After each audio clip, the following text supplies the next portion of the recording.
हर हर महादेव। आज हम आपको एक ऐसी कहानी सुनाने जा रहे हैं जो हर एक की लाइफ की हकीकत बन चुकी है।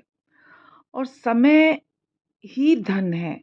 आज तक ऐसा कोई भी रईस पैदा नहीं हुआ जो समय को खरीद सके। तो चलिए, आइए सुनते हैं कहानी। तो कहानी है एक गिलहरी की। एक गिलहरी थी जो रोज अपने काम पर समय से आती थी। अपना काम पूरी मेहनत और ईमानदारी से करती थी। गिलहरी ज़रूर से ज़्यादा काम करके भी खूब खुश थी, बहुत खुश रहती थी, क्योंकि उसके मालिक ने, जो जंगल के राजा शेर ने, उसे काम के बदले 10 बोरी अखरोट देने का वादा कर रखा था। गिलहरी जब भी काम करते करते थक जाती, तो वो हमेशा सोचती कि थोड़ा आराम कर लूं, लेकिन अगले ही पर उसे याद आता कि शेर उसे 10 बोरी अखरोट देगा। गिलहरी फिर काम पर लग जाती। गिलहरी जब अपने आस पास दूसरी गिलहरियों को खेलते कूदते और मस्त रहते देखती थी, तो उसकी भी बहुत इच्छा होती थी, काश मैं भी ऐसी जिंदगी जी पाती। लेकिन तुरंत ही उसकी आंखों में 10 बोरी अखरोट पाने का सपना तैरने लगता, और वो सब कुछ भूलकर या बेकार मानकर फिर काम पर लग जाती। वो सोचती सब बेकार है, काम करो। वो काम को ही सब कुछ समझती थी। शेर उससे जमकर काम लेता, यहाँ तक कि कभी कभी अपने बाकी साथियों या रिश्तेदारों के पास भी काम करने के लिए भेज देता था। पर गिलहरी को इस बात से कोई शिकायत नहीं थी।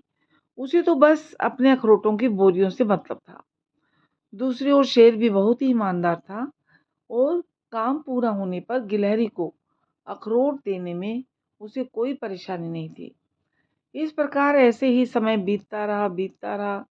अंत में एक दिन ऐसा भी आया जब जंगल के राजा शेर ने काम पूरा होने पर गिलहरी को 10 बोरी अखरोट देकर आजाद कर दिया।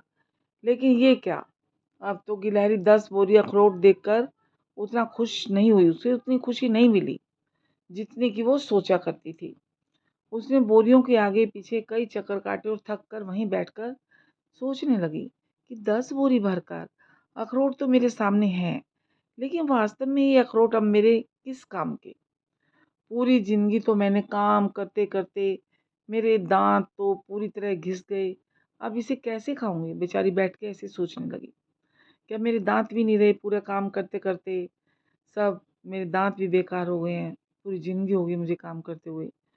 तो दरअसल ये कहानी आज हम सबके जीवन की हकीकत बन चुकी है। इंसान अपनी इच्छाओं का त्याग करता है और पूरी जिंदगी नौकरी, परिवार, रिश्तेदार, समाज और दुनियादारी को निभाने में बिता देता है।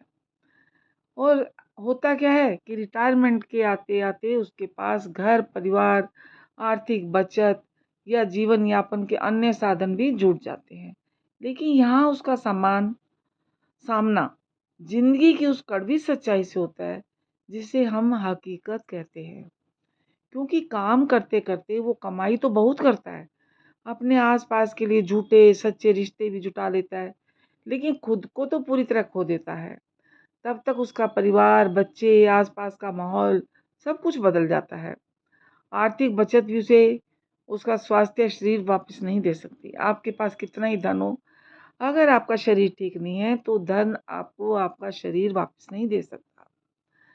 ऐसे में उसे अकेलापन और निराशा घेरने लगती है, क्योंकि बाकी लोग इस बात का अंदाजा भी नहीं लगा पाते कि जो जिंदगी वो जी रहे हैं उसके लिए उसने अपनी कितनी इच्छाएं मारी होगी, कितनी तकलीफें सही होगी, उसके अपने कितने सपने रहे होंगे।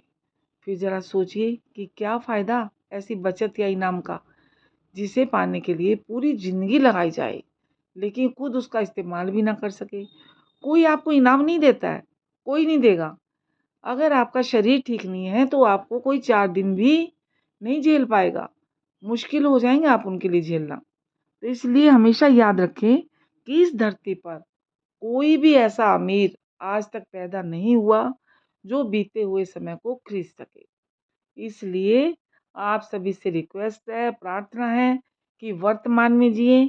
बाकी तो जो होना है वो होके रहेगा, और जो हुआ नहीं है और हम लोग उसकी चिंता कर करके अपना आज भी खराब कर देते हैं। इसलिए आज में जिए, खुलकर जिए और अपने सपनों को पूरा करें। आपको भी एक ही ज़िंदगी मिली है, उसे किसी और के सपनों को पूरा करने में व्यर्थ ना गवाएँ। अपनी सेहत का ध्यान रखें, डेली एक्सरसाइज करें, योगा करें। Thank you. आपको ये मेरी कहानी कैसी लगी ज़रूर बताइए। ये कहानी मेरी नहीं है, सभी की है।